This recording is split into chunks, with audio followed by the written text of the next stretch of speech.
Are you struggling for consistency in your sim racing? Does your iRating look like a roller coaster? If so, we have good news for you. The way to get more consistent is to first understand what you're doing differently than the professionals. And VRS is the answer. With our competitive subscription, you will have the telemetry, setups, tutorials, and everything else you need to fully analyze your driving. Our data packs and the ability to compare your driving with the best in the world will show you exactly where to adjust your inputs, change your driving line, and shave seconds off of your lap times. And our powerful and precise Direct Force Pro wheelbase and precision pedals are being used by some of the world's best drivers. All these champions agree that VRS hardware is not just the best on the market, it's also priced well below the competition. So if you're looking to upgrade to direct drive and the best pedals in sim racing, VRS is your answer. If you want to get better, get faster, and make it happen sooner rather than later, you owe it to yourself to find out why so many people are switching to VRS. You'll be so glad that you did. Visit www.virtualracingschool.com and learn why the best use VRS.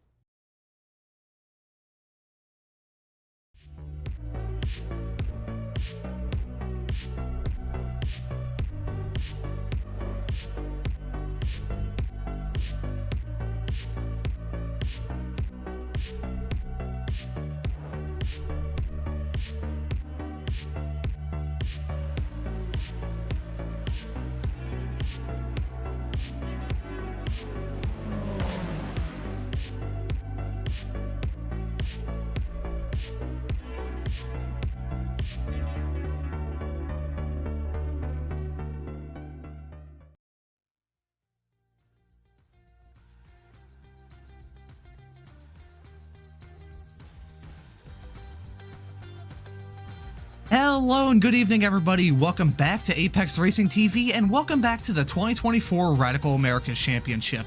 My name is Ron Mullins. Alongside me in the commentary booth is Charles Bichelle, and in the virtual production hall over, old buddy Josh Wilkie.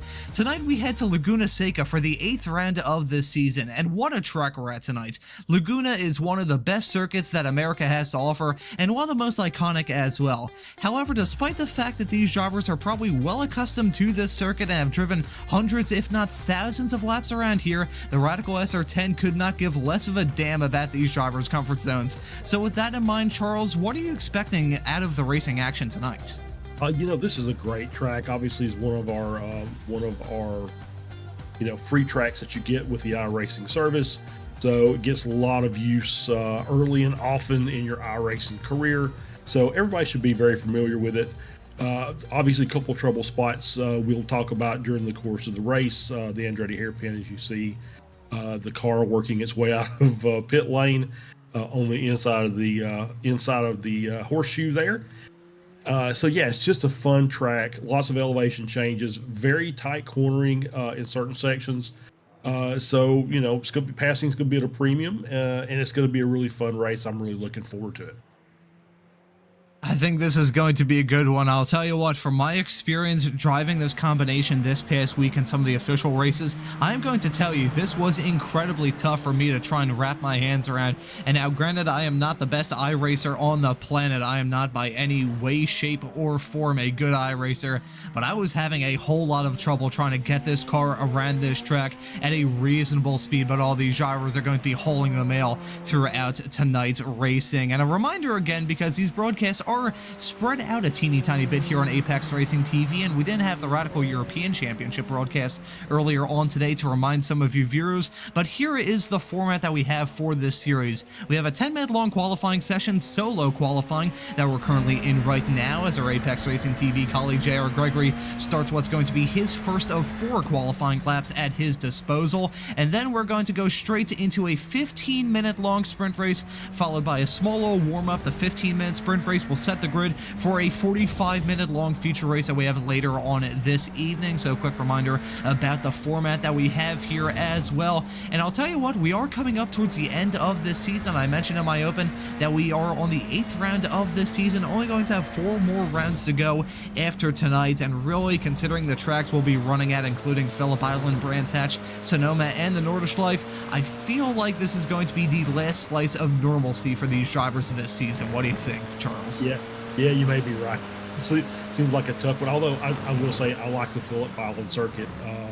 Just love the way it flows, the elevation changes, and some of the, it's going to be a fun race. I think it'll suit these cars tremendously well. So yeah, this may be the last real, familiar track for a lot of these drivers until the end of the season. And I think considering we are so far into the season, we may want to pay a bit more attention to the championship point standings as some drivers set their first qualifying times. Ryan Odo, who's up towards the front of the pro standings, being the first driver to set a qualifying time at a 1:18.103. I think we'll load up those points in just a few moments time, and I'll tell you what, folks, it is incredibly tight across the pro and the AM championships here this season. It has been very up and down. We've had a fantastic batch of races thus far, and I have a very good feeling that tonight is going to be no exception. Here are those pro standings, and as I said, tight. It is a South American duo at the front with the Peruvian of Franco Sanchez currently leading the pro standings at 160 points, and right behind him, tied on points, is Brazilian Lucas Vieira. Then Ryan Odo is going to be rounding at your top 3 in the pro standings. Then a little bit farther back is the likes of Eric Harmon, Ryland Richard, who I don't believe will be joining us tonight, as he was part of the aerial acrobatics on display before the start of the IndyCar race at Iowa this past weekend, so he is not going to be with us here this evening. But you can see, just based off the point standings, that actually Harmon and Ryland Richard tied. I just noticed that in the corner of my eye. Those front 3 are the ones to beat in the pro standings. There are going to be the forces to reckon with all throughout the rest of the season and tonight as well. And here are the AM standings, and again, incredibly close in this category as well. American Andy Vocal leads at 128 points on the board right now. Only 2 points behind him is another American, that being Hunter Reeve. Joel Jacklin is in 3rd, Charles Krasik in 4th, and Cedric Oyahan going to round out your top 5. Oyahan kind of sticking out like a sore thumb a teeny tiny bit there in a all-American top 4. He's the only Canadian, non-American I should say, in the top 5. So there's a look at your AM standings as well. And Charles, this may feel like a teeny tiny bit of a loaded question, but I'll ask it anyway. Of the 2 categories that we have, what do you think is going to be the most compelling championship storyline to follow as we approach the crescendo towards the end of the season? Well, I mean, you just kind of talked about it. So basically, it's a 3-horse race in the pro category between Vieira, Odo, and Sanchez. And then you got the 2 guys battling for the AM championship. And so I think that's it, is which one of these drivers is going to push himself out to the lead, or which one of them is going to trip up and maybe put himself in a hole for the remainder of the season. And we saw that be put on full display a few weeks ago for the last round of the championship at Alton Park. I believe it was Ryan Odo, one of the many drivers to make a mistake that evening. So luckily for these drivers, well, fingers crossed for these drivers that they don't have any sort of mistakes. I think a 3-way fight between Lucas Vieira, Ryan Odo, and Franco Sanchez would be amazing towards the end of this season. But they've got a fight on their hands right now in this qualifying session as Eric Harmon jumps his way up to P2 at a 172.451. Very good lap time from the American. And I'll tell you what, Charles, we were both in this session during that practice session, and Harmon was very, very quick, so I think he may be playing spoiler here this evening. Yeah, absolutely. It's horses for courses, I guess, if you want to say that. Some people just get along better at tracks than others do, and so it's always nice to see when you've got an extra person in there trying to play spoiler to make the battle that much more interesting. So we'll see if Harmon can last for these 2 races and edge himself in there and maybe get a podium or 2 out of this. Still a decent amount of time left to go, and not just this season, but this qualifying session as well, as Lucas Vieira nearly goes off the track at the second to last corner of turn number 10. And I just noticed something in the corner of my eye there, as these drivers do before they careen their way into that final corner, and that is pit entry. We will have to deal with pit stops in that 45-minute race we have later on this evening. I think that pit entry is going to be a big talking point, but I think we'll touch on that a little bit later on once we get past that sprint race, which is going to be nuts. They've been incredibly entertaining thus far this season. I feel like tonight is going to be no exception. Here is Luis Pires, one of the drivers not to say a qualifying time thus far. Currently 13 lap times on the board, 13 drivers on the board as things stand at the moment, and currently Lucas Vieira is at the front, a 1:17.300. Very good lap time from him, as you see Pires with a very interesting line heading through turn number 2. That's actually turn number 2. It doesn't really feel like turn number 2. It really feels like the first corner on this lap, but the Andrade hairpin is technically considered turn number 2 because I guess the motorcycles have a little bit of a say in the matter. But right now, this qualifying session, I think it's coming to a close as a lot of the drivers have set their fast lap times. What do you make of this qualifying session so far, Charles? I mean, it's pretty standard. I noticed there's pretty straightforward. Just most of the drivers are where you kind of expect them based on past performance. The couple of guys maybe overperforming or underperforming, so yeah, it's pretty straightforward so far. But qualifying is just to set it. We've got not the biggest grid in the world, so even if you get a bad qualifying run, you can still race your way to the front if you've got the pace in the car. And considering the many bouts of chaos I've seen on lap number 1 of these radical races here at, I nearly said Road America, that was a few weeks ago when we went to Road America, here at Laguna Seca, I have seen many incidents on lap number 1, regardless of what kind of series is racing here as well. So even if you are rendered a little bit farther towards the back, it is definitely not game, set, match for you. You do have a decent opportunity to try and cut your way through the field like a hot knife through butter, and maybe start a little bit farther up towards the north end of the field for that 45-minute feature race we'll have on our hands in probably about a half an hour time. Actually less than that, honestly. You can tell it's very good with timing. We're following Tyler Vickery with a big snap and big moment heading through the Andretti hairpin. These cars are tough, as I said in my open. The Radical SR10 does not care about any sort of comfort zone that you have. These cars, they are incredibly rewarding if you get it right, and they do teach you a lot in the world of iRacing, but there is a very thin margin. There's a small little sliver to actually be able to bring this thing around the track, both in one piece and up towards the north end of the timing board, and we're seeing that put on full display in this qualifying session. Yeah, absolutely. If you just kind of we watched Vickery and also here with Pires, the thing that is going to teach you more than anything is going to teach you threshold braking. And these guys are struggling just a little bit. I think these cars are susceptible to lockups, especially in elevation, in corners that have elevation changes. So it's going to be one of those, you want to start slow, take your time, be patient.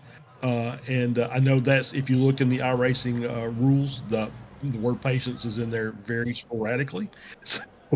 So we'll hope that these guys learn that during the course of these 2 races. Patience is going to be one of these drivers' best friends here on lap number 1 of the sprint race, and here is the starting grid for it. Brazilian Lucas Vieira is going to be leading them to green. Eric Harmon is going to join him on the front row. We have another American in Ryan Odo, who's going to be starting in 3rd. Franco Sanchez starting this race in P number 4. Then we have John Benlid, Joel Jacklin, Adrian Fernandez, Andy Voko, Charles Krasik, David Unger from Australia, rounding out your top 10, who I believe he's probably driving at about, well, that'd be like 9 o'clock in the morning, I believe, if not like 2 a.m. or something like that. J.R. Gregory, our colleague here from Apex Racing TV, going to be starting in 11th. Cedric Oyahan in P12. Tyler Vickery in P13. Brian Johnson in 14th. Richard McDougall and Luis Pires not setting a qualifying time. They will round out your 16-car grid for this sprint race, and we're just waiting for a few more cars to line up on the starting grid. I gotta say, radical cross promotion here on Apex Racing TV. If you are in the mood for some radical action week in and week out, you should check look at our colleague J.R. Gregory on the Radical Official Series every single Friday at 5 p.m. Eastern, the 2100 GMT official race here on iRacing. It never disappoints. I was part of that series all the way from season 1 up until a few weeks ago, where I subbed in for Tom Dillon, who took my spot after I retired from those broadcasts towards the end of actually it was the start of not this season but the season before that, at this very track as well. Puts on some fantastic racing, and we're going to see that put on full display in this absolutely chaotic sprint race that we are expecting here. The green flag is out and the drivers are on their way, and that is a superb start from our pole sitter. He's going to be leading them into turn number 1. A terrible start for Eric Harmon. He's fallen into the crutches of the drivers right behind, and you can see nearly 3 wide action heading into the Andretti hairpin the first time by, but that was a supremely good start for Lucas Vieira. He's going to be leading them heading through the first few corners on this opening lap, and commiserations go out to Eric Harmon, who's now dropped down to P number 4. We're following him right there. You can just see him a teeny tiny bit as he goes off again, this time heading through turn number 4. That is that horrible, terrible start for Eric Harmon, so he is going to have a whole lot of ground to try and make up if he wants to play spoiler like we thought he was going to do in that qualifying session earlier. Yeah, got caught out just a little bit there. Oh, a spin coming through the kink. Who is that? That is the 210 car. That's Brian. 218 is J.R. Gregory and Brian Johnson. Just that we hadn't really talked about the kink, but obviously one of those corners that it's just basically one line through there. Looks like somebody got it wrong, and we see a little more contact there between a couple of cars. I think that's 617. That's Eric Harmon again. So, kind of sketchy for a couple guys on the start of this race.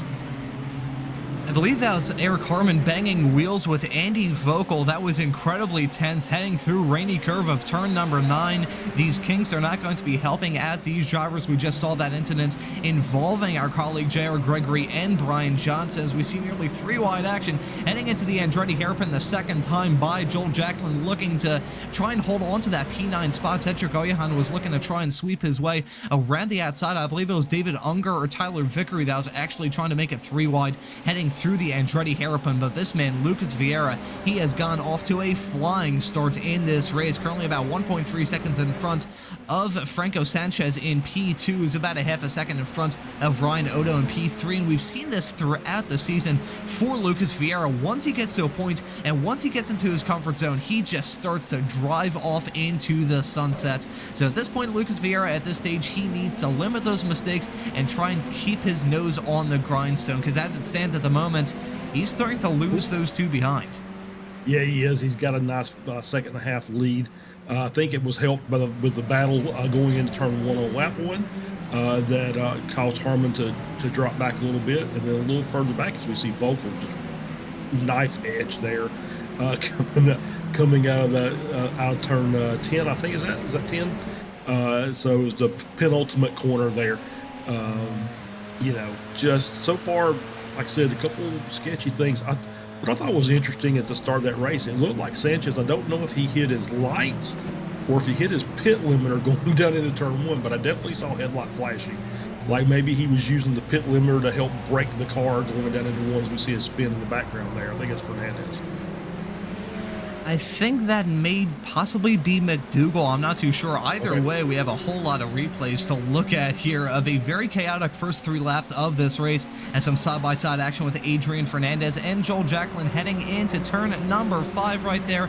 Looks like Joel Jacklin is going to lose out on that spot to Adrian Fernandez, who's going to slot his way into P number 8. Pretty nice train of cars running all the way back from Adrian Fernandez in that 127 car down back to, I believe it would be Tyler Vickery at the tail end of this train of Radical SR10s heading their way through the corkscrew for the 3rd time in this race. But I think we have some replays to look at. I think the first one we're going to have our eyes on is the incident involving J.R. Gregory and Brian Johnson heading through the very tricky turn number 6 on the very opening lap of the race. Here is the replay of what happened heading their way into that 6th corner. Oh, it was a little bit of contact coming into the corner. Gregory got a punt. Yeah, Gregory was side by side with another car, and I think lifted to try and get back in line, and maybe just checked up a little too much, and the car behind could not adjust in time. Made contact with the rear. You see a car spinning there.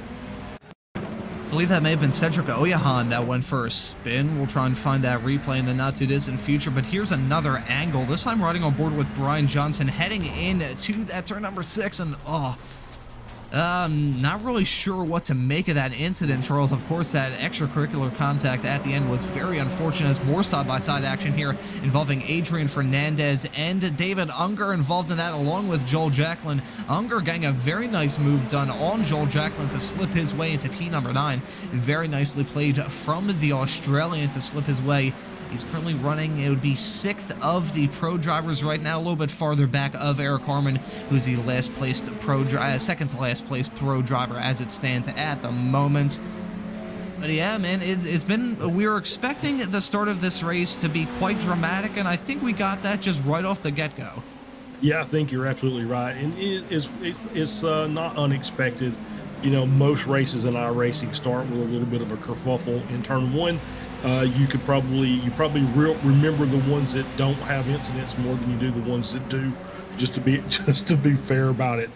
But yeah, you know, you expect a little bit of a argy-bargy, and we got it. And you know, for the most part, though, not really terrible. Obviously, J.R. Gregory, you know, kind of being booted going into the kink there. Unfortunate for him, but you know, fortunately, we have another race where he can score more points in our feature race. I am sure JR is going to try and do Apex Racing TV Pratt, and here is the replay. This is looking at the start. I think we may be following Franco Sanchez. It looked like he rolled very quickly, so I don't think he picked up any sort of penalty, but you can see him. Fantastic start from him, and you can see the awful start that Eric Harmon had, flashing his headlights heading into that first corner.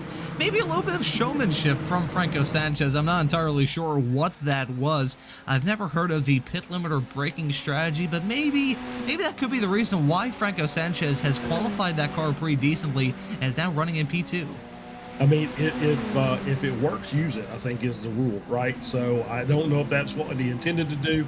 However, it did work out in the end, so he's up into P2, and he's losing time to Vieira. Vieira just kind of checked out and has a nice, you know, almost 2.5 second lead.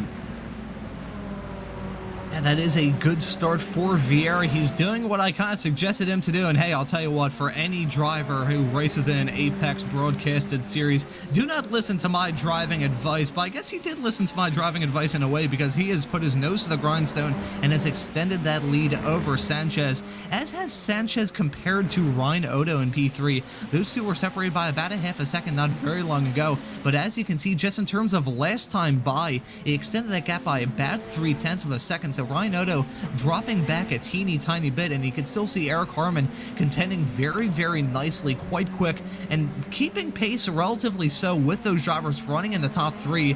So we kind of said it earlier on, it aged like milk after the start that he had, but Eric Harmon in that 617 car, I feel like he may be a spoiler in that front 3 fight. He definitely looks like he's got pace to contend. Obviously, he needs a better start in the next race. But we'll see what happens, you know, for the remainder of this. As long as he, you know, continues to run that pace, he'll be all right. And then, you know, another chance coming up in race 2 in the feature race to get maximum points. It's going to be tough, though. I mean, it looks like Vieira is kind of really the class of the field at this point. He's got about a 10th last lap over Sanchez and Odo, and Harmon's trailing just a little bit, but, you know, the stranger things have happened, and you never can tell when you get behind the wheel of one of these sim race cars. You know, you could turn your misfortune into fame very quickly. Hey man, I think the saying, getting lemons and turning them into lemonade, I feel like you can definitely apply that to a whole lot of sim racing events. This series being no different, as Joel Jacklin possibly eyeing up a move on David Unger in the not too distant future. I saw David Unger get wickedly loose heading through. That was on the exit of turn number 5 not very long ago. And as many race fans in real life probably know, Laguna Seca was recently repaved. I say recently, it was last year. And with that repave, they added a whole lot of asphalt shoulders around a decent amount of this racetrack, but this scan's a little bit older, so if these drivers go off a teeny tiny bit, there's really no asphalt runoff to speak of. You're just met with sand, or is it dead grass? I'm not exactly sure what it is around this track, and gravel traps.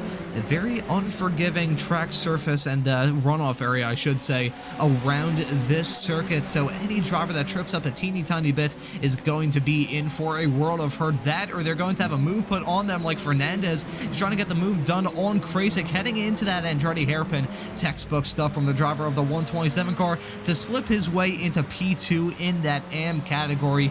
We haven't talked about him too much, but Andy Vogel, he is entirely checked out. He's running effectively in no man's land, which, considering he's in the lead of the AM category, you can't really say that's a bad thing. He's 5 seconds away from John Benlid in P5, but he has, well, that'd be about a 6 or 7 second gap to Adrian Fernandez right behind, who's running second in the AM category. Very good stuff from Andy Vogel right now. Yeah, he's having a really good race, and that's, yeah, you're exactly right. That's exactly where, you know, the AM leader wants to be. He wants to be far enough away from the pros he doesn't interfere with their race, and he wants to be far enough ahead of his competition that he can afford to maybe have a little bobble and recover the car. And as you were talking about the rescan, or repave, I should say, not rescan, because we haven't got one yet. There was a lot of mixed feelings about that in real life. About they took away, you know, kind of a little bit of the character of the track. You know, fortunately, with the changes that iRacing's done in the past year or so, with the off-track physics and you know, and so that's actually helped the racing here, because you can get the car off into that sand and recover it. You just don't go straight into the wall like you're riding on ice. You know, however, the downside of that is you lose a lot of time, because it slows you down tremendously. Yeah, and if you get a teeny tiny bit of that gravel trap like some drivers have so far in this race, it feels like you've hit a brick wall. Thankfully, we haven't seen too many drivers go for some off-track excursions besides a few wheel dips here and there. It was mainly a mistake from Harmon at the very beginning of the race, hang through turn number 4. That was the first off-track encounter that we had outside of that incident with Johnson and Gregory heading through turn number 6. I just got reminded seeing the tracks going through the gravel trap on the outside of that corner. But so far, surprisingly clean in this race. It's been action-packed, though, as this fight between Jacqueline, Unger, Krasik, and Fernandez is continuing. However, Fernandez actually checking out a teeny tiny bit with about a second separating himself and Charles Krasik in P8. So really what looked like a 4-car fight at first has really turned into a 3-car trio. Yep, absolutely right. And yeah, they're doing a good job. They're still battling as we're approaching 2 minutes left, 2.5 minutes left to go in the race. And they're still kind of looking for a way around, just seeing if there's an opening that they're going to be able to exploit. But so far, this 3-car group is staying in line, and but obviously opportunities will present themselves at any moment in time, and you have to be prepared to take it. And you know, this is kind of some information we need to keep in all of our collective back pockets for the feature race we'll have later on today. The leaders are dealing with lap traffic. Lucas Vieira at the front of the field has lapped Brian Johnson and Luis Pires. They were both a lap down, and I think if this race was a teeny tiny bit longer, McDougall would possibly be at risk of going a lap down as well. So at this stage, and usually in these sprint races, 15 minutes long compared to the 45-minute long race that we'll have later on this evening, usually lap traffic is not too much of a problem. That could be the reason why Brian Johnson is a bit slow. He's running the NASCAR modified version of a Radical SR10. Yep. Usually these cars feel incredibly, not front heavy, the complete opposite. They feel incredibly light at the front end. I feel like Brian Johnson is not helping out his cases too much. He's just running with the optional air conditioning package, which, considering how hot it's been across most of the U.S. for the past week and a half, I can't really blame him too much for running the air conditioning as he goes wide, hang through turn number 4. Yeah, it's really not helping the handling of the car, though. He's just understeering everywhere. You just see him pushing wide, coming out of every corner. So obviously he's getting a lot of air. You can see his legs inside the car. So yeah, so basically there's no aerodynamics on the front end of that car at all. And it's basically just his cockpit is just a parachute. So Yeah, he's struggling to just try and finish off this race. So, fortunately for him, looks like maybe one more lap to go, 2 at the most, and then he can kind of reset himself and get ready for the future. Yep, I think we are on the white flag now. Lucas Vieira is going to be leading them around. He has taken the white flag 3 seconds in front of Franco Sanchez. That gap has come down a teeny tiny bit, but I think it's going to be too little too late for Sanchez, who's going to start feeling a burn from Ryan Odo right behind. You can see those two separated by about 0.6 of a second, hang their way through turn number 3 for what's going to be the final time in this sprint race. I just thought of a really bad pun in reference to Brian Johnson. Maybe he needs some wing-tipped shoes, but not the normal wing-tipped shoes. Just put some teeny tiny wings on the tips of his shoes. That's a very good reason why I'm not a fashion mogul. But right now we've got this fight, which I don't think is going to flare up too much between Odo and Sanchez unless he goes for his Zanardi-esque move. No, he's going to try and keep his car off the barriers. Nice stuff from Ryan Odo to keep that car going in a straight line. He was pushing it to the absolute limit and feeling the dirty air off of Franco Sanchez's car heading through one of the fastest corners on this racetrack. Definitely hurt him a whole lot before he went onto that rahal straightaway for the final time. But Lucas Vieira, meanwhile, he really hasn't had to deal with any dirty air at all. He took the lead at the start, started this race from the pole, and he is going to lead lights a flag in this sprint race to win it. Lucas Vieira, our winner from the sprint race here for round number 8 of the Radical Americas Championship. Sanchez and Odo going to round out your podium, rightfully so. Odo dropped back like a rock in that last lap, and Eric Harmon, despite those mistakes that he had earlier on, he still kept toes with them. Meanwhile, in the AM category, Andy Vogel is going to be the one taking the checkered flag top of the AMs in this sprint race. It's a long gap between himself and Adrian Fernandez, second in the amateur category. Andy Vogel, I have gotten the very good opportunity to race against him in some officials, as we nearly have a photo finish between Joel Jacklin and Tyler Vickery for the final positions inside the top 10. But as I was going to say, I've had the privilege of racing against Andy Vogel and going side by side with him at the start of some Radical official races, and I'll tell you what, he is a very fast race car driver. That AM tag should not try and dissuade you about the talent that he has behind the wheel of these Radical SR10s here in iRacing, and I think that gap he pulled over Adrian Fernandez just put that on full display. Yeah, absolutely. It was a great run by Vogel. Just took command of the AM group and just checked out and left them all behind. So great job by him. And I think now that we're waiting for some drivers to exit out and move on to that warm-up session, I think we will try and take a look at the results of this sprint race, which is also going to be the starting grid for the feature coming up in the not too distant future. We'll get those up as soon as I can. I think before we do that, I will bring up a quick little point that was brought up in the YouTube chat. Where is Reitinen? That refers to Sally Reitinen, who's one of the top drivers in both the officials every single Friday here on Apex Racing TV. I believe he also runs in the Radical Sim Racing European Championship, which airs here on Apex Racing TV, along with these on Sunday, except for this week. The Radical European Championship is going to be, I believe, in 2 weeks' time at a completely different track, that being Silverstone, so that gives you more of a reason to subscribe here to Apex Racing TV, so you don't miss that broadcast when it comes around. And I think with that note out of the way, we will be able to take a look at the... Oh, I think, unfortunately, we can't take a look at the results. However, we will be able to find the results once we take a look at the starting grid. Oh... Can we take a look at the results? Wait, need to put some WD-40 in our graphics right now. They're a little bit creaky right now. You can just hear them freaking around a teeny tiny bit. So I think we'll try and get those results loaded in just a couple of moments time. There they are. Lucas Vieira wins it. 3.5 seconds over Franco Sanchez in P2. Very much like the championship point standings, it must be said, those two, P1 and P2 in the point standings, P1 and P2 in this race, except the other way around. Ryan Odo going to end up in third. Eric Harmon, a somewhat disappointing fourth, it must be said, for the driver that started this race on the front row. I think if he gets a good start in this feature, he is going to be a force to be reckoned with. John Benlid going to end up in P5.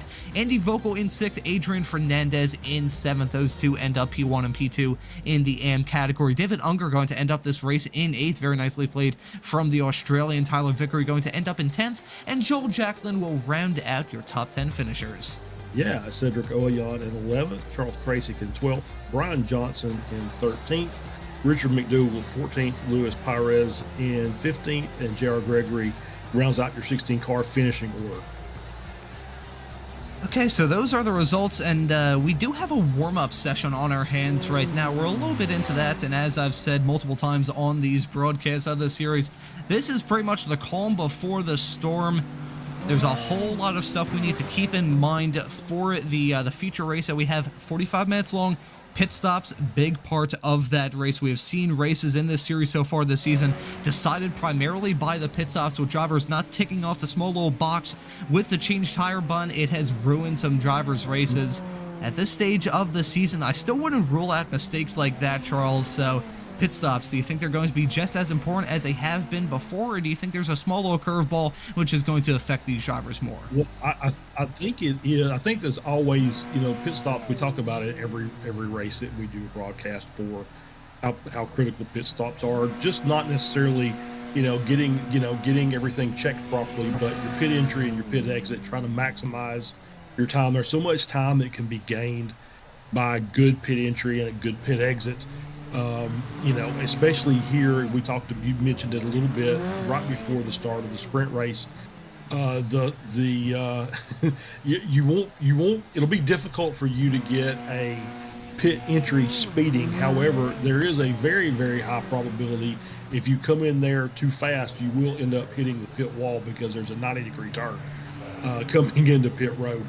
And then, of course, pit exit, you're basically running parallel with the track for a long time, and then you're going to be flowing out, basically coming out of the exit of turn 2, as cars that are on the racing line will be kind of moving over to try and set themselves up for turn 3.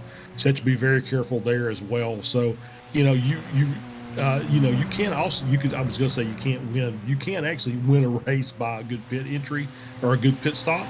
But you can definitely lose one a lot easier. So you have to be, very careful, conscientious, but you have to try and maximize that time to make it count.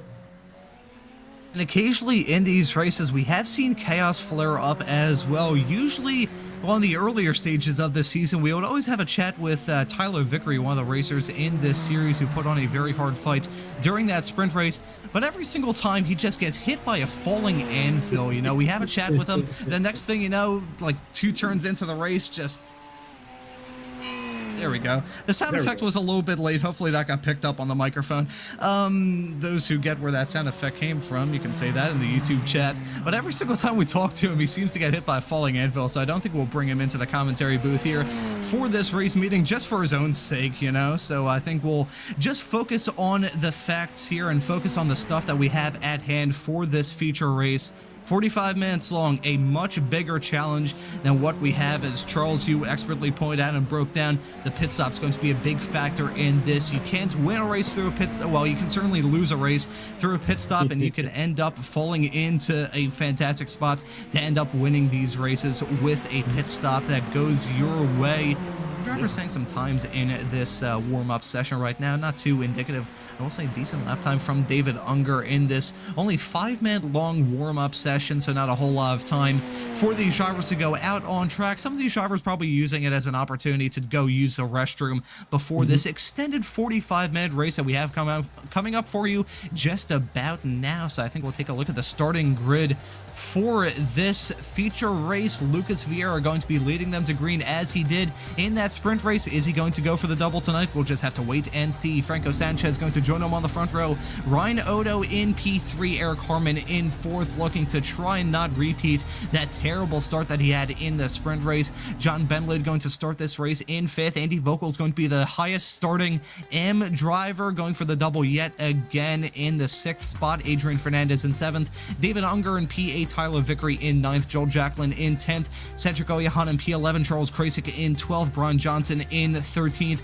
Richard McDougall in 14th. Luis Perez in 15th. And J.R. Gregory is going to round out the 16 starters that we have in this race. The green flag is that the drivers are on their way. And yet again, it's a very good start for our pole sitter of Lucas Vieira. And this time by, it's a good start for Eric Harmon. He hasn't dropped back like a rock. However, he may have to hold off a challenge from both Andy Vogel and John John Benlid heading through that first corner. He's lost out on some spots. That was a terrible run through turn number 1, so what is all saying it? He does lose out on a couple of spots, so Eric Harmon yet again getting off to a rough start for his sakes. I hope he doesn't go off track heading through this corner like he did during that sprint race, but right now David Unger, that's another driver going off farther in the back.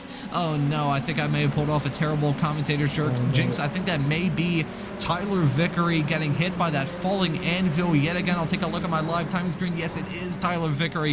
Oh, I should not have even brought it up about him getting struck by falling anvils. Another driver has gone off a little bit farther in the back, this time a pretty significant whack involving Brian Johnson again, I believe, and I think there may be another driver possibly involved in that. I think it may have been McDougal. Yeah, it was. I didn't catch. I just caught the end of it, but I did see one car. By the time we got the camera there, I think McDougal was already backwards, so it looked like there might have been some side by side. Because we're going to get a replay here as we're coming down. Looks like we're coming down into turn 5. Yep, side by side there. You see McDougal coming in, and again. Yeah, I don't know. From the angle, it looked like maybe he checked up. Maybe he thought he was losing the rear and checked up, and there's just really no place for Johnson to go at that point. Man, it's tough. Two very similar incidents, and I believe, if I'm very much mistaken, I do apologize for this, but Brian Johnson was a driver involved in some controversial incidents involving Ryan Odo in just the second race of the season many moons ago at Sebring. Took him out when he had a very good shot of winning both of those races. I believe Brian Johnson was a driver involved in those incidents many moons ago. I believe it was Brian Johnson involved in two very similar incidents, rear-ending drivers during this race meeting as well. Brian Johnson, a newcomer here in iRacing, is one of the lowest I-rated drivers in this series. I believe for the longest time he was still in rookies in road racing, and I feel like there's going to be some serious conversations about Brian Johnson and his placement in this series. It's tough to say, but after two very similar incidents, I feel like conversations will be held. But before I get pilloried of anything I may say in this race, I think we should talk about an outstanding performance, that being Andy Vogel. He's running in the 5th position right now as we have some side-by-side action and contact involving Joel Jacklin and Cedric Oyan heading through that final corner, and that's going to allow our buddy J.R. Gregory to possibly slip a wheel down the inside. Yes, they are side-by-side heading their way into turn at number 2. I think a little bit of contact yet again involving Gregory and Oyahan heading through the first turn kink. Oh, close stuff again in the very beginning of this race. 45 minutes long. We're only 3 minutes in, and we've had a whole lot of drivers being and banging and roughing each other up already. Brian Johnson yet again with that air conditioning modification on his car as that's Vickery going off the track. Yet again, this time heading through turn number 1. The brakes are so hard to get in these Radical SR10s. It is a matter of probably about 5% on that brake pedal between not being able to stop in time and locking up and going into a gravel trap with your tires turned into triangles and not very clean underwear. But Eric Harmon's actually slipped his way back up into P5, so he got a move done on Andy Vogel. I think we'll be able to try and find a replay to see exactly how Eric Harmon was able to get that move done. But once again, Harmon not getting off to the best of starts in this race. Still, it's a much longer race, 3 times as long as that sprint. In fact, I think Eric Harmon he's not out of this at all. No, he's not out of it all. Yeah, he had a better start at the beginning of the race as we're watching this replay here as he's battling with the 34 car of Vogel, works his way to the inside. Basically, that's kind of what Vogel did to him at the start of the race. I think Harmon was very patient going down into the hairpin on the first lap. Vogel took advantage of it and moved to his inside, kind of shuffled him to the outside line. And then he had the incident with maybe Benelid, just kind of working that inside line as well. Just kept him hanging on the outside, so he's had to recover a little bit. And just to throw my 2 cents in on Johnson, I think he's been thunderstruck tonight. I think that is one of the best puns I've ever heard on a broadcast here on Apex Racing TV. Very nicely played, Mr. Charles Bichelle.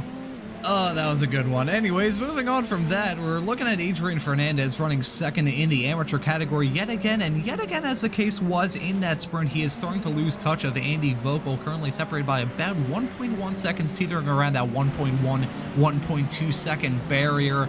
But there's still a good showing from Fernandez. I'll take a look after I'm done with my quick little spiel here to see exactly where he was in the points entering this race, as Vickery, I believe, has retired from this race. Yes, he has, as our colleague J.R. Gregory comes in for a very early pit stop.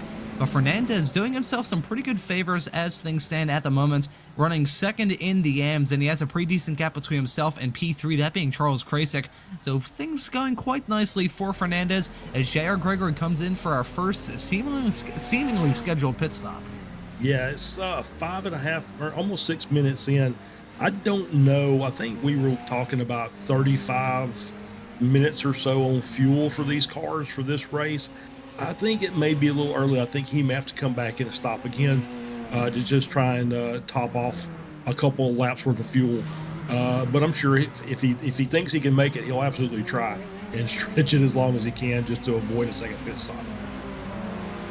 I gotta say, with the graphics that we have here, the wonderful SDK graphics that we have here on Apex Racing TV, 50.8 seconds down pit lane for Mr. J.R. Gregory, as that's an off-track excursion a little bit farther up the road, flicking up some dust into the visor of Mr. J.R. Gregory, who now slots his way up into P13.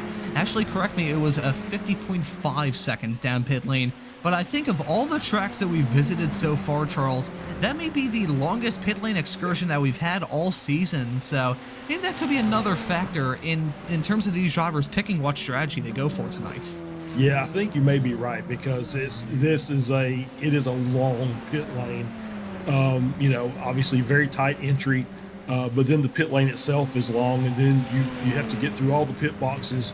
And then, you know, once you can actually get back on the throttle, you're basically climbing the top of the hill, going over through turn 1 down into turn 2. So yeah, it's just a long, slow pit lane that everybody's gonna have to navigate. So we'll see how that 50.5 holds up during the course. It was only stopped for about 10 seconds, which seems like that's the right amount for a splash of fuel to get you to the end of the race. But once again, so early, I don't know that he's able to put enough in there to manage to get to the end. Certainly the opposite of slow is fast. I've read that in a dictionary at one point, and we're seeing a lot of fast drivers at the north end of the field. Harmon on a mission, applying some pressure to the back of John Benlid right now. Those two covered by barely any air coming onto the start-finish straightaway, about to start lap 7 right now. And a little bit farther up the road, Vieira and Odo may start to battle here in the not-too-distant future, as Harmon looking to get the move done around the outside, heading into the Andretti hairpin of turn number 2. Not close enough to get that move done. The Andretti hairpin is the most premier overtaking opportunity on this lap. That in turn 5, in my opinion. Fantastic opportunities for these drivers that they are definitely going to use and have used so far tonight. But if you're a driver like John Benlin, who just went off the track hang through turn number 4, if you can just defend and get your braking absolutely on point for those corners, you can try and hold on to that spot. But if he didn't get the braking right at all hang through 5, as now Harmon going to be side by side with him on that inside line, hang it to turn number 6, and Benlid, understandably so, backs out of it. That corner is tricky enough, single file, let alone side by side. So very smart call from John Benlid to back off of that one and just allow Harmon to not blow his doors off, but just let Harmon chase the drivers up towards the front. Benlid, he has a clean race car right now, and sometimes in this series, just having a clean race car and making it to the checkered flag can net you a decent result. Absolutely. Yeah, you're absolutely right. That was a very smart play on Benlid's part. It just, there's one line through there, and you have to be pretty precise. If you go too far to the inside, you hit that sausage curb, or, you know, basically it's just a boulder on the inside of that corner that'll kick your car out or spin you. On the outside, you just, obviously we talk about the sand, you get too wide and you're off in the sand, and that slows you down. So there's really only one good way to get through there, and too wide is not that way. So very smart on Benlid's part to just kind of back out. So this is pretty interesting. We have seen Brian Johnson come in for his one mandatory pit stop that he has to take in this race, but he still has the same front end damage on that race car. You hit a drive through? Yeah. Oh, I think he may have gotten a drive through. Either way, not really coming in to fix that damage, so maybe an interesting interpretation of track limits. You know, sometimes in Formula 1 preseason testing, they run without the front wing, so maybe that's what he's doing. Maybe some possible data collection possibly from Brian Johnson here. I mean, maybe, but I don't think so. It's a 15X. Obviously, he got a 4X from the contact, from the incident. And, you know, this is one of those tracks that, as we talked about, that car with no front end is not handled. You've seen it where they're just cars are just basically missing, you know, pushing wide on every corner. It doesn't surprise me that he's had an off track. And of course, if you come in through a drop through, if you come in and stop, then you still have to serve the drop through. So it didn't do any good. So he just came in, drove through the pits, and went back out. And he's trying to get to his pit stop point so he can get the fast repair done. I don't know if that's the right way to do it. I think I probably would have came in and got the car fixed, but you know, everybody has their own strategy. So I'm not going to sit here and say that was the right way or the wrong way to do it. It's a little bit odd because, as you just said, Charles, these drivers do have a fast repair at their disposal for these races, and it's not like you have to make it all the way to the halfway point before you can even have a hope and a prayer of making it to the end of this race. We actually saw last time out at Oulton Park where some drivers in the European Championship race right before the Americas one were pretty much saying that they would be able to pit on lap 1 and pretty much make it all the way to the checkered flag. So it's not really sure. I don't think this track is one of those. I think this is, you're on the throttle quite a bit, so I don't think this is one of those tracks that. I mean, you could do some fuel saving, but I don't think you're going to be able to do the whole race minus a lap. But I think at this point where we're 12 minutes in, I think if you've got a damaged car, now would be a perfect time to come in. I think you can easily get to the end of the race from this point forward.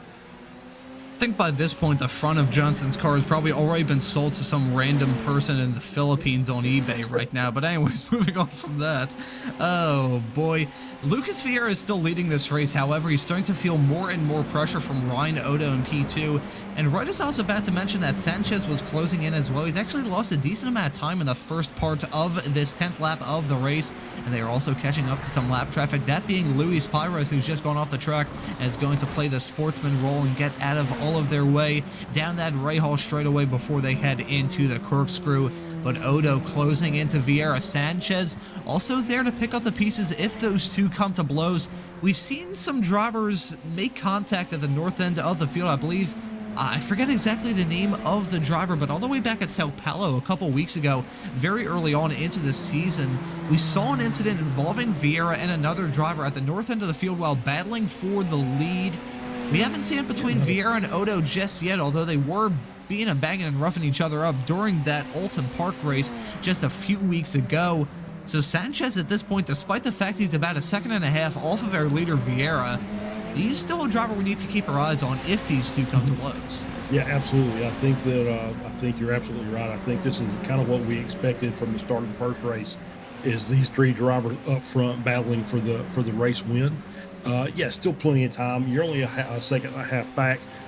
Just got to keep your head down and just hit your marks, and you'll make the time up, or you'll at least stay in contention. And then we'll, once we get to the pit stop, we'll settle it all after that.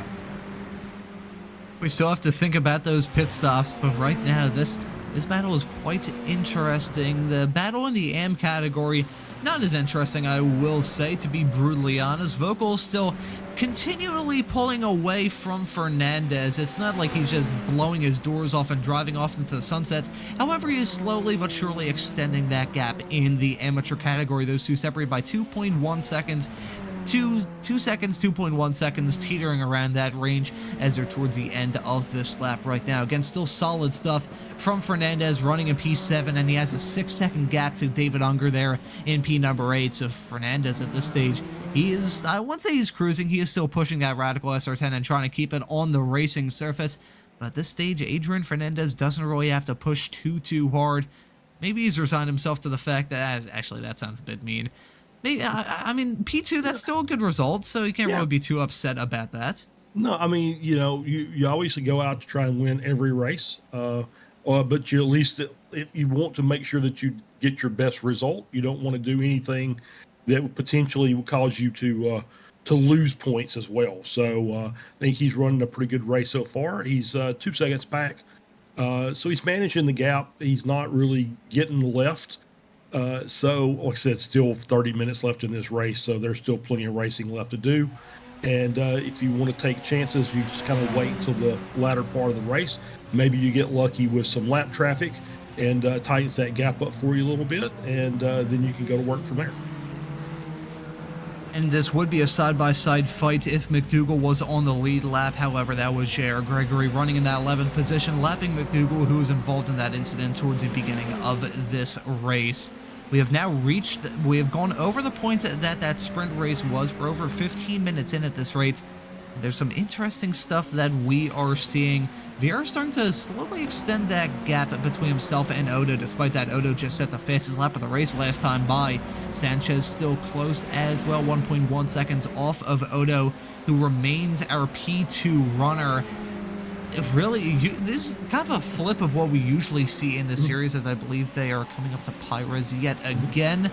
This is a flip of what we usually see, because usually the battles are a little bit farther towards the back with the driver up towards the north end of the field, starting to pull away and just driving off into the sunset. It's not happening tonight, though. Vieira, I think the biggest gap that he's had so far tonight between both the sprint race and the feature is only 3.5 seconds, and he does not have that right now. He doesn't even have a 3.5 second gap to P3. So Vieira, this is a little bit strange for all of these drivers, because this is just about the closest we've seen them when it comes to like how far we're into this race compared to how close they are.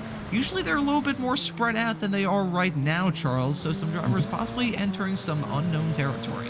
That's right. Yeah, it's normally we do see that break away from one of the drivers, and tonight it's not happened so far. Odo's done a really good job just managing the pace and managing the gap up to Vieira. Sanchez likewise behind Odo. So, this is the 3 guys that are in the lead for the championship battle. And so these are the 3 guys you expect to be out front. And they're running basically 0.2 of a second per lap, as far as their lap time. So, they're running basically equal pace. Harmon and Benelid behind, or about actually Harmon's last lap was equal to these guys, but primarily he's been about a half second off, as well as Benelid, another half second off of that. So these are the 3 guys, the cream rising to the top, and these guys are out front, and looks like they're gonna try and settle it between themselves. So they're just continuing to log laps until we get to the pit cycle where they feel like they're ready to come in and get their last splash of fuel for the end of the race. And while this man, Eric Harmon, is running a little bit farther back of those drivers, matching them pace-wise. His last time by, he was at 117.887, which was actually quicker than Odo and Sanchez on their, actually no, just quicker than Sanchez, and right by Odo in terms of pace. Harmon, I'm not really sure what to make of this race meeting from him, and we'll actually see another lap tick over this time by with Vieira not too... actually, they're still pretty quick. Harmon dropping back a teeny tiny bit pace-wise, and Odo actually being the fastest of those front 3. But Harmon, as Odo, yeah, you can see there just a little bit of dust being kicked up. That gap has grown to 1.3 seconds. Odo pushing very, very hard at this stage. I'm curious whether he's pushing hard because he's eyeing a pit stop here in the not-too-distant future. Not a long way off of the 20-minute mark into this race, so maybe Ryan Odo starting to push it a little bit more, seeing a pit stop eye up here in the not-too-distant future. Maybe this could be the reason why Odo is dropping back a teeny tiny bit. I doubt very highly, though, regardless of how things shake out between now and then, that all 3 of those drivers are going to come down pit road at the same time. I wouldn't think so. It doesn't seem like that ever happens. Odo just, maybe pushed a little bit too hard, and maybe just missed the corner a little bit, tried to get back on the throttle, and understeered a little bit coming out of the corner. But obviously you can tell he's really working hard to stay up there, as we see Sanchez lights flashing. Not sure, just letting Odo know he's still back there. And just saying hello. But yeah, it's these guys up front, and those little mistakes that we saw out of Odo, those are the ones that ends up costing the race when you've got 3 cars that are pretty close together as far as pace. And then when we're looking at Harmon, He's got the pace on a lap to keep up with those guys up front, but he hasn't been able to do it consistently, and I think that's what's hurting during this race. We're now back to Harmon, who has not had the best race meeting, and on the, well, I mean, he's still tracking top 5 finishes in both of these races. It's not really that bad, but I'm curious, would he be able to get involved in that front 3 fight through pitch strategy alone? I think it would be a long shot, because he has about 7 seconds between himself and Franco Sanchez in P3. Harmon at this stage, though, maybe he tries throwing something at the wall. I mean, currently he doesn't really have too much to lose in reference to the championship. The one driver that he was tied on points with heading into this race, as he has a very close call with Cedric Oyahan in that small little flat out blast between rainy curve of turn 9 and the second to last corner of turn 10. That was a terrifying camera angles. Richard McDougall has come in for, I believe, another pit stop in this race. He's 3 laps down, something ill handling with that race car. Oh, yeah, definitely very ill handling. You can see a little bit, that would be right hand down, actually. In the world happened to Richard McDougall? Yeah, not sure. It looks like he's had obviously some contact on the front end. Looks like the right front. But yeah, a lot of off tracks maybe. But yeah, it's, if there was, these pit stops, if there were taking tires and there was more of a fuel that had to be onboarded, maybe you could try something with maybe a 2-tire stop as opposed to a 4-tire stop. But, for these races where they're basically just topping off the tank, with about 10 minutes to go, then I'm going to say no. I don't think there's really much you can do with the pit stop that's going to really get you 9 seconds on track. So unless you just have a blistering entry and a blistering exit, and I don't think even then that you're going to be able to make up 9 seconds. Was a spin for Brian Johnson. Just barely, I think, touches the outside wall. Be careful here, Eric Harmon. I was just about to mention Eric Harmon. This may be a what-if scenario for him. A what-if race meeting. Definitely had the pace to contend with those two. Just a tough start. And I'll tell you what, these Radical SR10s are incredibly tough to try and get off the line. Managing the wheel spin in these cars, especially in a standing start with cars that are very, very tricky to try and get rolling, as Richard McDougall is rejoining the racetrack still with suspension damage. I think the reason why this is the case, he spent a whole lot of time down pit lane earlier because of that incident he had with Johnson at the very beginning. So McDougall probably wore out that one fast repair he has at his disposal. And as you can see there, a little bit of it's like a misshapen Lego there compared to the front end of that Radical SR10 compared to the rest of the car. Look at the teeny tiny bit into the front end of it. Would we possibly be able to find a replay of what happened involving Richard McDougall? We heard there's a decent amount of stuff that happened, so I think it was a very dramatic series of events for the driver of the 176 car. And really, there's no section of this racetrack for these drivers to rest, and this is heading into turn number 6, so another driver involved, and there's Johnson a little bit farther up the road. Another driver getting caught out by turn 6, possibly. That was Johnson getting caught out by turn 6. And here we go, heading into the corkscrew, and he just overshot it massively and nosed it into the barrier. Yeah, he tried to make that overtake on Johnson and just carried too much speed on the inside. The inside's very, very difficult on entry there because it kind of dips down a little bit, so you kind of get the car light, and so it doesn't brake, it wants to lock up, and that's what happens, and you just basically end up bouncing your way through the corkscrew and into the tire barrier. My guess is he had a short amount of mandatory repairs. He came in, took those, and said, I'll just kind of stick it out, as we see Johnson coming out of the pits, still with no front end on his car. It's another drive-through. He did not stop again. So obviously he is taking everybody's X's tonight. But he's still running, and he's going to keep going until the race is over. And so there's something to be said for that. He's not going to quit. So, hats off to Brian Johnson for sticking it out. As Harmon has now come down pit lane, so bucking the trend of a whole lot of people. J.R. Gregory was the first to come down pit lane a whole lot of laps ago, but Harmon breaking that trend, being the first of the drivers running inside that top 5 to come down pit lane. I was saying that to try and make up any sort of time and just to do something different to see if he would be able to decrease that gap between himself and those front 3 runners, that he had to do something different. Well, he is doing something different right now. Stopped in his box right now. We'll see. Okay, fairly normal stuff. He managed to tick off all of his tire change boxes. 10.2 down in the pit box, and we'll see the very long trundle down until he hits that pit exit. He's not on his pit speed limiter, just make that quite clear. And that pit exit is really tough in these Radical SR10s, because with cold tires and cold brakes, that is really tricky to try and get around that corner. 53.4 seconds though, so a little bit slower, probably just taking it a bit more careful compared to all the other drivers to come down pit lane so far.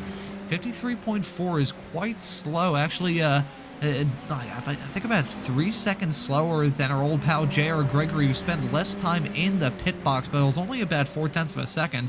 So Harmon with a very long run down pit lane. Was that him just being careful there, Charles? Yeah, I think so. I think that's exactly what it was, is just, you know, making sure that he got in and out safely, you know, cost him a couple of seconds. But he's back on track, and now he's starting to work the undercut. I did see he had a little bit of traffic in front of him, so maybe he can get a little bit of toe off of Jacqueline and just kind of work his way forward as we see Unger coming into the pits now. And he is very, very slow coming through there, so he's very, very well aware of the Romain Grosjean line coming into pit entry and how to avoid that by making sure that to get the car stopped before he's trying to turn it.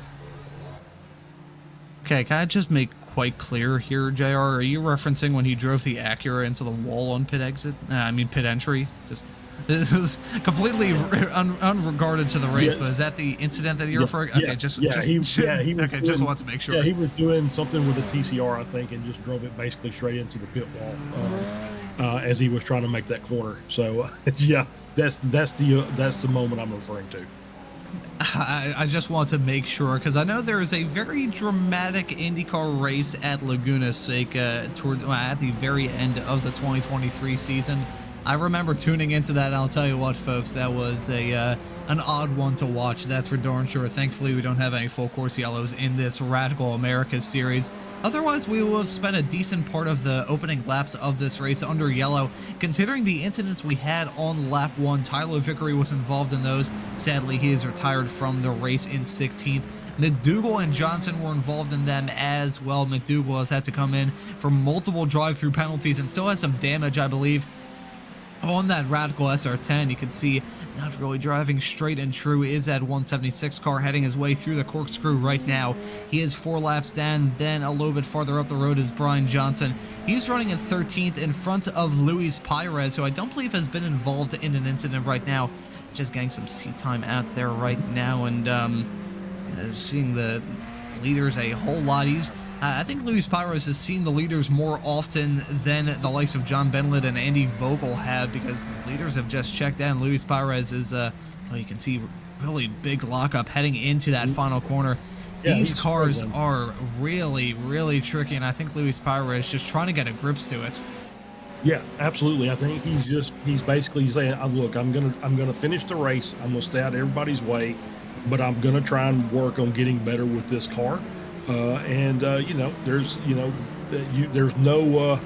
there's practice and there's racing, and you can't get racing experience unless you're racing. So that's what he's out there trying to do. So another one of those guys that's, you know, in the back, but he's out there running his laps and trying to get better with the car. And so hats off to Lewis. All credit where credit's due. He has kept it out of his competitors and out of the barriers so far. Sure. So nicely played from the driver of the 973 car. A little bit further up the road is Cedric Oyan, who's come down pit lane for, I believe, the very first time. He was involved in an incident earlier on. He's not had a very good race meeting for the driver, who entering this round, I believe, was 5th, if I remember correctly, in the AM standings. I think he's going to lose a little bit of ground right now as he's very slow on pit exits, waiting for, I believe it was those leaders that were coming by. Actually, that was Harmon who, as it stands at the moment, is running in 7th. So despite coming down pit lane, he is running in 7th as Franco Sanchez has come in. So the first of the front trio has come down into the pits. We're waiting for him to stop in his box. Yep, coming in at the 30-minute mark of the race, so 15 minutes left to go.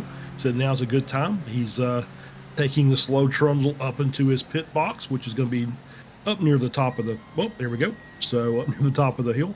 So we're going to see his time as he's getting his fuel onboarded, and we'll see what his time is in the box as he gets going there. And it's very, very quick, 8.4 seconds. So yeah, so nice job by Franco, and looks like he has got a nice clean exit. Yep, good pace coming through there, right on line. As he's got the car coming up, and that couldn't tell who that was as he was exiting there. I believe that was Fernandez. Yeah, it might have been Fernandez. You're absolutely right. As we see Bindlin now exiting pits. Yeah, so far, Sanchez quicker than everybody else coming into the pit. So he didn't take as much fuel as the rest of the cars did.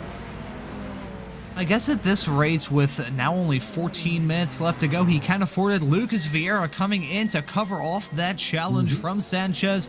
First it was Sanchez, now it's Vieira. Now we'll just have to wait and see if Odo responds in the not too distant future. It was a very quick stop from Sanchez, only 48.7 seconds down in pit lane, so we'll see how Vieira does on his pit stop. He's about to hit his marks right about now. He doesn't overshoot it. He's going to have to try and fill up that Radical SR10 with fuel so he can go out and away once again. Longer, about 1.1 seconds to be exact, longer than Franco Sanchez. And that, I believe, is going to be enough for Sanchez to take the presumptive lead of the race, depending on what happens involving Ryan Oda. Actually, no, it is not going to be close enough for Sanchez as a somewhat slow outlap, it must be said. And even with Vieira spending, wow, actually looking at it in terms of how long they spent down pit lane, Vieira possibly attacked the exit and entry a little bit more, because despite being 1.1 seconds slower in the box, wasn't a whole lot of time separating the two of them when it came to running down pit lane generally. So Vieira may have, I was going to say may have dodged a bullet, but considering what happened yesterday here in the United States, that is not the kind of phraseology I want to use. He got very lucky with that aggressive pit exit and entry. Yeah, for sure. No, yeah, he was extremely aggressive. He was almost in the dirt coming on pit exit around the bend there, coming down into turn 2. So yeah, he was very aggressive on pit exit, and it helped him out. So he got a nice little gap out front of about 2.5 seconds as we see Odo coming down pit lane for his final stop of the race. We'll see what his time looks like here as he comes through. Be quick on the in-lap, 1 minute 30.106 he spent on that in-lap, 9.4 seconds, the same as Vieira. Vieira is going to take that lead, though. It's going to be close between himself and Sanchez on exit. There's Sanchez on the racetrack. We're going to see Odo. He's going to have that shortcut run heading through the pit exit right now, but I think it's going to be very tight between those two. Sanchez, he's going to have that inside line heading into turn number 3, and Sanchez is going to take P2, but Vieira, the big winner in all of that, he has extended his gap dramatically at the north end of the field. But Sanchez, credit where credit's due, he tried something a little bit different. I wonder how things would have shaken out if Vieira and Odo responded and maybe filled up a little bit less, as Adrian Fernandez has now come in from P2 in the AM category. They've come in the AM category. Vocal is still leading it. Fernandez in P2. Joel Jacqueline, who's running 3rd currently in that amateur category, he is in the box as well. But I'm curious how things would have been different if Vieira and Odo tried to respond to Sanchez's call to short fill a teeny tiny bit there on that pit stop. Yeah, I don't know, and that's going to be the question toward the end of the race: is did Sanchez get enough fuel on board for this race to finish? Is he going to have to maybe sacrifice, do a little lifting and coast, and maybe give up that second position temporarily in order to have enough fuel to get to the end of the race? That's one of those questions that will be answered in the next 10 minutes. There is a whole lot of stuff left to be settled. Who's going to win it overall? Is it going to be Sanchez and Odo finishing in P2 and P3 as they are right now, or are they going to swap around positions? There's still a lot left to be decided in this race, and we're coming up to only 10 minutes left to go in this 45-minute long feature race. Man, I'll tell you what, Charles, these feature races always feel like they completely fly by. Feels like not very long ago that we were calling the start of the race and some incidents involving particularly this driver, Brian Johnson, who's now exited out, running in 14th as things stand at the moment. And he finally got that front end on that Radical SR10, so that is going to feel so much better for him. Yeah, absolutely. It actually may take him a lap just remember how the car drives with a full front end on it. So he may be a little understeery here to start off, but yeah, he's got the car back in the proper shape, and he's got his fuel for the end of the race. So he'll go out and he'll run the rest of his laps, and he'll feel at least satisfied that he completed the race. I think he certainly will. Franco Sanchez is going to feel really satisfied about a P2 run. He may be thinking in the back of his mind that it could have been a win, but right now I feel like the main pressing thought on his mind is holding on to that P2 spot. Odo is right behind those two, separated by about 0.4 of a second, heading through the Andretti hairpin at the start of this 28th lap of the race. We are now under that 10-minute left to go mark. Not a whole lot of time left, and Sanchez violently hitting that headlight bun, so it's an interesting call from Sanchez. The mind games are usually a big role in these Radical SR10 races, whether it be the officials or whether it be these leagues. It's Odo. That was a very aggressive pit exit. I'm going to check to see right now, Charles, if he got any sort of exit penalty. I think he may have been clear in that regard, but certainly pushing the boundaries on pit exit for Ryan Odo. Well, I'm going to tell you, I did not get the replay because it just didn't pop up. But Sanchez actually got into contact with that car, so he's actually down in third place. Oh, this is a very dramatic series of events in this race, and you are right. Franco Sanchez has dropped down to P3. They pulled off the worst commentator's jinx in the world there, but that was how Sanchez got P2, and I think we may be able to find the replay to see how Franco Sanchez has lost out on P2. He's now going to possibly feel some pressure from Eric Harmon as well, as those two are separated by less than 4 seconds after that mistake involving Sanchez. Here's a replay.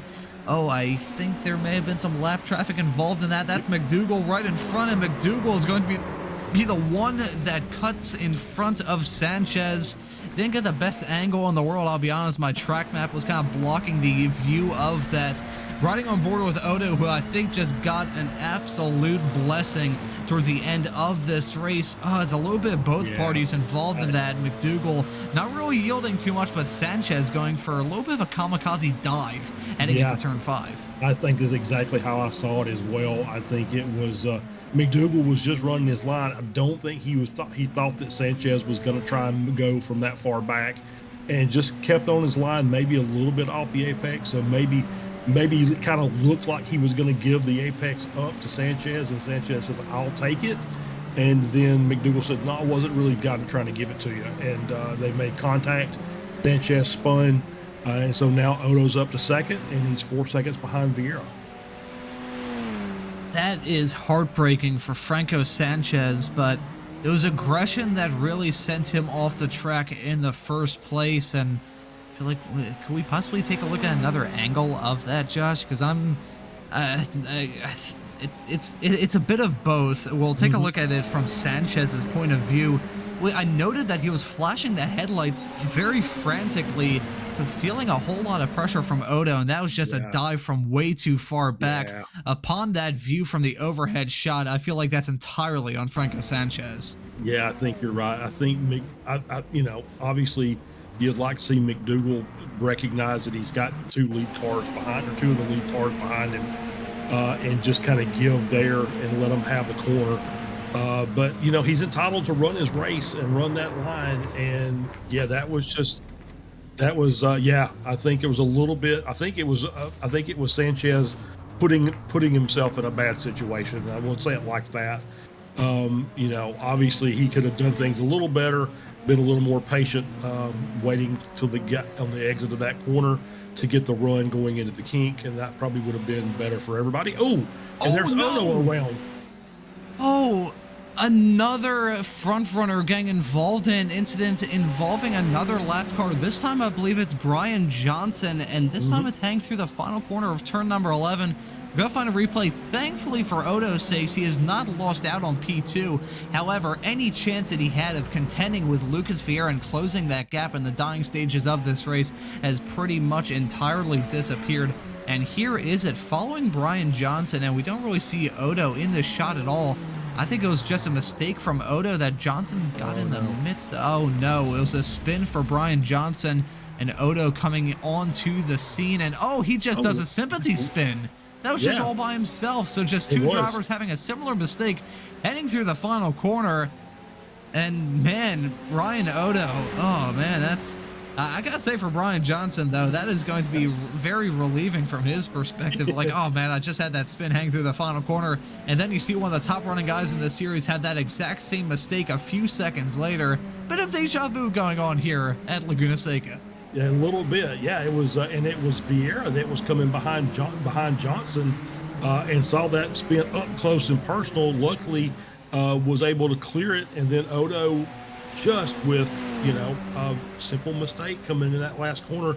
I'm sure everybody's done it probably at least once if you ran the race at this track. That last corner is very slippery, and you have to get the car stopped and turned, and you have to be very careful. That curb on the inside, just for whatever reason, wants to unsettle the car more than you think it will, and then the next thing you know, you're around. So, luckily, I think the incident actually held Vieira up a bit, and so the gap back to Odo is only 4.1 seconds. So he didn't lose just a ton of time. So he's still in with a shout, but obviously 4 seconds back against one of the best drivers in the league is going to be very tough to make that up in 3.5 minutes. At this point, Ryan Odo is probably hoping for a miracle, but the hits keep on coming for the drivers at the north end of the field.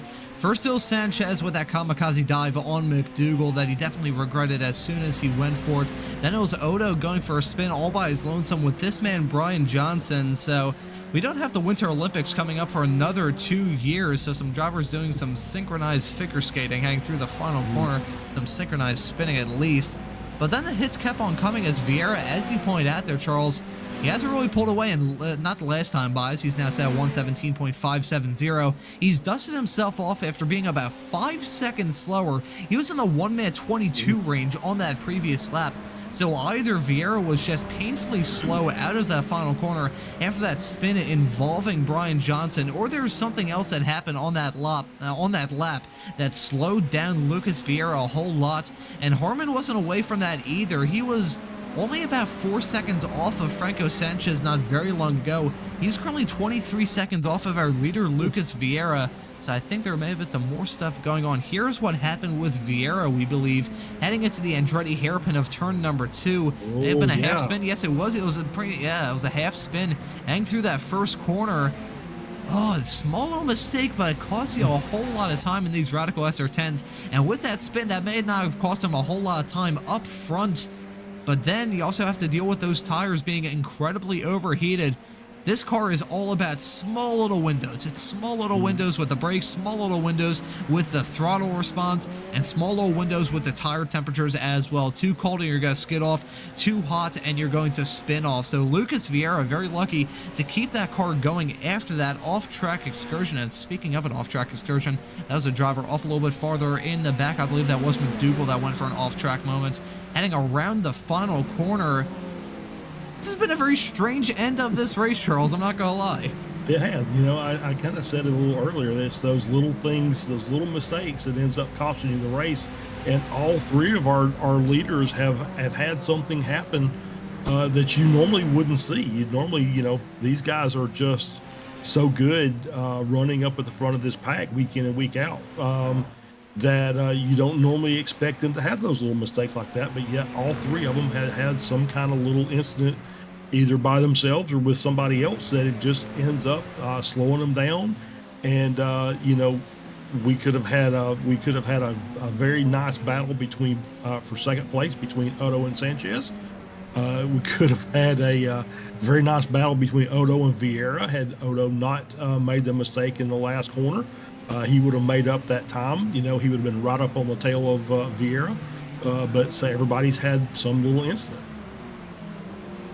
And unfortunately for Ryan Odo, time is going to be running out for him as we're taking the white flag this time by with less than 15 seconds left to go on the clock. It is borderline for these drivers taking the white flag, but they are on it now. It's one more lap to go for our leader Vieira. You can see Franco Sanchez just now crossing the line. I gotta wonder how differently things would have gone in this race if Odo and Sanchez didn't have those moments and Vieira still had his. We would have had 3 Radical SR10s essentially on top of each other towards the end. Actually, no, I say that one of the first ever broadcasts I did here at Laguna Seca on Apex Racing TV ended in 3 Formula Vs literally on top of each other, so I will not use that analogy, but we would have had a very intense fight at the north end of the field. Just sadly, well, I wouldn't say sadly for us, we've still been treated to some great action so far tonight. It could have been a lot more interesting, though, if we saw a dogfight between Vieira, Odo, and Sanchez towards the end of it. Here's David Unger, one of the last running drivers in the pro category. Joel Jacklin running in the 3rd position in that AM fight, and actually involved in a dogfight himself for that P3 spot in the amateur category between himself and Mr. J.R. Gregory. This could be intense towards the end of this race, but I think our attention may have to turn to Lucas Vieira, who's taken the checkered flag to win here and pull off the double and nearly crash it. Coming across the line, Lucas Vieira tries to do a drift, and oh, that was very close to taking out some cones as well. That is a Christmas miracle, by the way, that he did not take out any cones, and treating us to some nice donuts as well. And oh, Franco Sanchez nearly coming in for the kill. That would not have been ideal at all, and why did I say something like that? I'm going to keep my mouth shut when it comes to the analogies right now. Some drivers doing some nice donuts after a hard-fought night of racing action here from the Radical Americas Championship. Smoke screening that front end of the circuit heading into that Andretti hairpin of turn number 2. Andy Vogel ends up the top of the drivers in the AM category. There's going to be an accident here. I have a very strong feeling about it just with all the smoke in the air. Looks like a beautiful, clear summer's morning in Hong Kong. But right now, Jared Gregory close, very close to Joel Jacklin, but I don't think he'll be able to get that job done to slot his way into 4th in the AM class. But still, very hard-fought effort from JR, and that alternate strategy worked out well for him, I believe. One of the first drivers to come in, I think that was probably about 8 minutes, if not even earlier than that, into the race. Came in, spent a decent amount of time down pit lane, and worked out well for him as he sneaks in the final top 10 spot. Whole lot of stuff to decompress after a interesting night, an interesting evening of racing action. Yeah, it was a honestly, it was a really good race. There was some, a little bit of drama at the start of both the sprint and the feature. But for the overall, good battles, up front and in the mid pack as well. Both classes, Vocal and Fernandez had a nice little duel. Obviously, just Vocal class of the field tonight. So sure Fernandez will go back and pull out the old workbook and see what he can work on for the next race. And but yeah, it was good, and it's just like I said, it's one of those tracks that it's a fun track to race. Everybody should be very familiar with it because it's one of our free tracks. But you can still see that this track will deal you some misery if you don't respect it. On the subject of some of these drivers trying to think of what their course of action is for the next round of the season at Phillip Island, they have a whole lot of time to think about that, Charles, because it's going to be a month-long break between now and the next round of the season at Phillip Island. On August the 18th, I think we'll touch on that a little bit more and talk the viewers through the remaining schedule from this season, which is very interesting from my perspective. We've used the word interesting a lot throughout this broadcast, but really that's the only way I can describe it. We have a nice mix of races to bring this season to a conclusion. But I think to put a bow on this race, we'll take a look at the results from a hard-fought somewhat incident-packed but very dramatic feature race, and ends up being Lucas Vieira pulling off the double. It's not the first time he's done it this season. It could very well not be the last. He ends up winning both the sprint and the feature tonight, both by over 3.5 seconds. This time it was 5.3 seconds over himself and Ryan Odo, who ends up in P2, and Franco Sanchez is going to end up in third. That's not the result that he was probably looking for, but again, still running up on the front three. He can't really be too upset about that. And then Eric Harmon maybe a little bit upset about ending up this race in fourth. Not a very far off him was John Benlid, who ended up this race in P5, and I believe Harmon had some sort of incident along with Vieira because he was around about that 1 minute 22 second barrier towards the end of this race. I think Harmon had some sort of extracurricular activity that lost him some time. Meanwhile, in the AM category, finishing P6 overall on top of the AMs is Andy Vogel in the number 34 car. Very nicely played from the American. Adrian Fernandez going to end up right behind in 7th. David Unger going to finish this race in P8. Joel Jacklin is going to end up in 9th, and J.R. Gregory will round out your top 10. Yeah, and P11, Charles Krasik, Cedric Oyan in 12th, Luis Perez in 13th. Basically just kept his nose clean, ended up with a pretty decent result. Richard McDougall in 14th, Brian Johnson in 15th, Tyler Dickery obviously cursed by Ron at the start of the race and ends up 16th tonight. I am going to have to issue out some formal apologies after this broadcast. That is for darn sure. Tough for Vickery, though, because based off some of the stuff I heard, it wasn't really his fault either. No, good run in the sprint to get inside the top 10. So obviously, not the result he was hoping for in the feature race after a good result in the sprint race.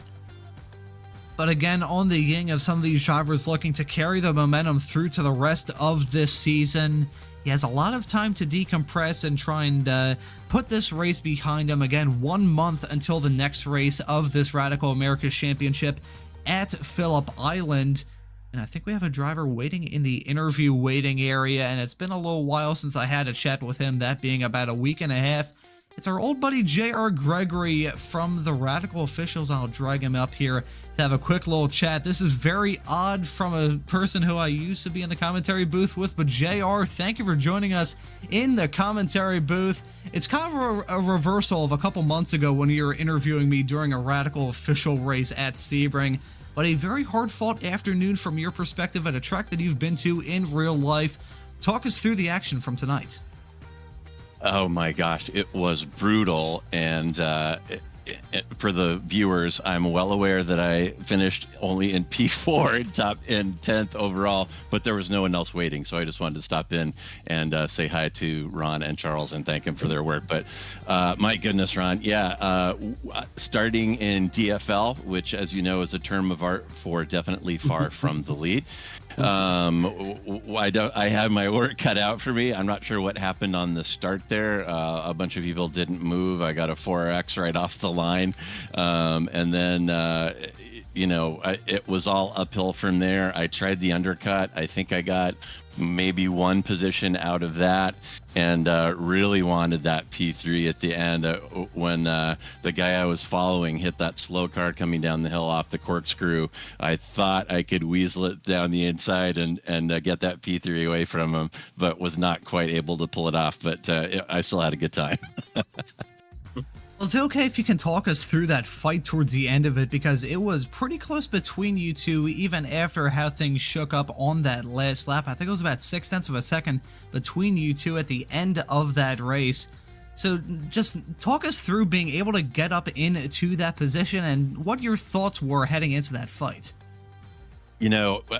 Ron, it was mostly luck. I took the early pit. As soon as the pit window opened, I went in to try to make something happen on the undercut. And so a lot of the race was just doing laps, trying to stay focused, trying to keep my pace up. And the success of that strategy doesn't really reveal itself until the very end. The pit cycle starts, and suddenly, that's the first moment that I have awareness of where I'm at. So I passed one person in the pits, got up into P10, and I saw a 2-3 second gap ahead of me. And to be honest, I think the guy that finished P3, whose name is escaping me right now, had more pace than me, but what it came down to was luck. He had some bad luck with traffic. He got slowed down really significantly by a back marker a couple times, and that's what made it close at the end and gave me a shot at it. So, like in so many other forms of motorsport, sometimes it's the luck and when and where you hit traffic and how the traffic responds that has a big impact on how the race turns out. So I was almost able to snatch that P3 due to the back marker, but could not quite pull it off. Oh, still very nicely played from you there, JR. And usually we end these interviews by saying, is there anyone you want to give a thanks to or shout outs? I think I'll end this a little bit differently. Would you like to give the viewers a preview as to what to expect from this upcoming week, upcoming Friday, Radical official broadcast, that being at Road Atlanta? Would you like to give the viewers a little bit of a preview as to what to expect from that race? Oh, sure. And definitely show up and check out the race. It's 2100 GMT Friday, like we do every week, and we show the top split of the public server. So if you want to give these cars a try, sign up. If you make the top split, you will appear on Apex Racing TV. We have a great time. The level of competition is fantastic. And what we're going to see at Road Atlanta really showcases a lot of strengths of these radicals. They're really good on the medium to high speed corners, going into turn one flat out, and a radical is an absolute thrill. Coming down through the S is awesome, and the massive, almost comical slipstream effect that you see on that back straightaway. Get a good exit out of turn number 9 and enjoy that long former airfield straightaway heading down into turn 10, and so you'll see conflicts on the entry to turn 10 all day, and you'll see some side-by-side action into turn 1 up the hill and into turn 3, which is the entry to the S's going down the hill. So it is nonstop action, super fun, and definitely encourage people to either show up and try behind the wheel, and if you don't feel like driving, definitely watch it. We have a great time.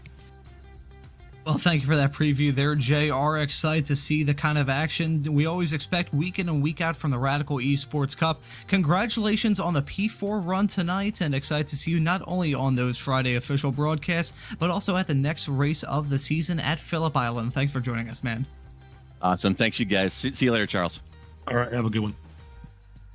That was JR Gregory, and Charles, I will let you have a chat with Andy Vocal. All right. Yeah. Let's bring Andy in here. Andy, this is Charles. Congratulations. Top of the AM class, P6 overall. Managed to get the double for the AMs. So great driving. Talk about your race a little bit. Yeah, it was, the first 2 laps were seemingly the most exciting for both races, it seemed like. And then I found myself in a comfortable gap away from the pro drivers, and then away from the AMs chasing me behind. So, just found a pace and a rhythm that I liked and stuck to it as much as I could. And yeah, just kept it clean as much as I could. Yeah. And so, then, yeah. No, go ahead. No, go ahead. No, yeah. I was getting a little concerned that last race, like the last 10 minutes. I forget who was behind me. I think it was Adrian. The gap never changed. So I was like, well, if one of us makes a mistake, it's the other driver's race. So I knew I couldn't make any mistakes towards the end. Yeah, I was going to mention that is you had a really good gap in the sprint race, but Adrian did a really good job in the feature to try and keep it close and keep you honest. But in the end, you end up with a nice, 2 second, it's a comfortable victory, 2 seconds over Adrian. But he did a much better job in the feature than he did in the sprint, as far as keeping that gap close.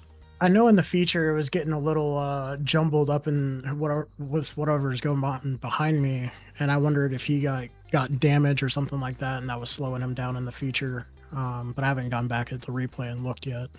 Yeah, you go back and look at the replay, it's you'll see lots of little weird things that happened during the course of that race. But I will say congratulations again, and let you give your thanks and shout outs if you have any. Yeah, absolutely. Big shout out to my parents. Big shout out to my sponsors that are on my real life car. Yeah. Awesome. Well, congratulations, Andy. Thank you. Have a good one. All right. That was Andy Vogel, who ends up the top of the AM drivers in this race, certainly going to help out his cause in the amateur championship. When it comes time for the final 4 races of this season, Charles, it doesn't feel like that very long ago that the season started, even though it was all the way back in February. Phillip Island is in 1 week's time. How do you think that race is going to be like? Yeah, as you know, obviously I'm still a little unfamiliar with these cars, but Phillip Island is a fantastic track. I really enjoy it. It's not like most of the Australian tracks. It's really open, really flowing. There's some good elevation, but it's not, Bathurst top elevation. And it's definitely nowhere near as tight. There's lots of runoff areas. It's going to make for some pretty challenging racing, just to keep the car flowing and keeping your tires in the proper temp, because obviously lots of mid to high speed cornering that are involved at that track. So yeah, I'm looking forward to it. It's going to be a fun race to watch. Well, it is going to be incredibly fun. In my time covering Radicals here on Apex Racing TV, I don't think I've ever done a broadcast with those cars at Phillip Island, so the both of us are going to be going into a very new experience in these Radical SR10s towards the end of this season. We've got a great schedule of events, though. That is for darn sure. Phillip Island on August the 18th, Brands Hatch on the Grand Prix course on September the 8th, Sonoma Raceway on the NASCAR Cup layout on September the 29th, and then we're going to round the season off on the Nordschleife on October the 13th. It is going to be a fantastic schedule of events here from the Radical Americas Championship. And in the world of Radicals, as I said in my interview with Mr. J.R. Gregory, you can listen to him on the Radical official broadcast is upcoming Friday at Road Atlanta. And if you'd like to stay up to date with the stuff going on in the Radical European Championship, you can check out the broadcast coming up at Silverstone in only 2 weeks' time for that championship. And in terms of all the other stuff that we have here on Apex Racing TV, well, we have action pretty much every single day here. Coming up tomorrow is going to be round number 6 of the Rickmatech Sports Car Championship at Circuit de Barcelona, Catalunya, LMP3 and GT4 action at that race. There's also open qualifying as well, which is going to be a fun story in a series that usually only has single cars, so stay tuned for that broadcast around about the same time, 8 p.m. Eastern, tomorrow on Monday evening. And then in terms of some other action that we have here, we've got the Apex Racing Academy Porsche Cup. That's every single Wednesday. The Apex Racing Academy Super Formula Light Series, a brand new series here on Apex Racing TV every single Thursday. We've got stuff all around the clock here on Apex Racing TV, which gives you more of a reason to hit that subscribe button and the notification bell so you never miss a single thing here on Apex Racing TV. But I think for this broadcast, that will do it. So for myself, Ron Mons, Charles Bichelle joining me in the commentary booth, and Josh Wilkie doing a fine job working on the cameras in the virtual production hauler, I say thank you all so very much for watching. Have a great rest of your night, and we'll see you all again in 1 month's time when the Radical Americas Championship returns at Phillip Island. Take care, everybody.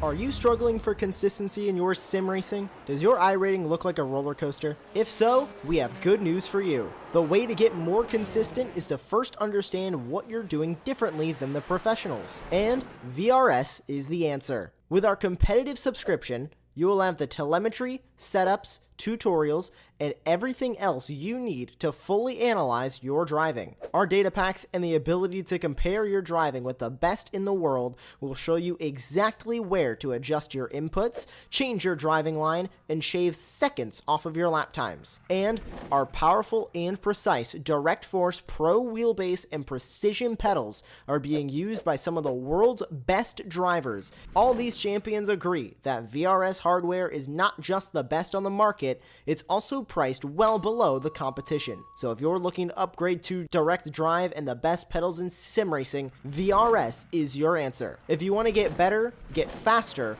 and make it happen sooner rather than later, you owe it to yourself to find out why so many people are switching to VRS. You'll be so glad that you did. Visit www.virtualracingschool.com and learn why the best use VRS.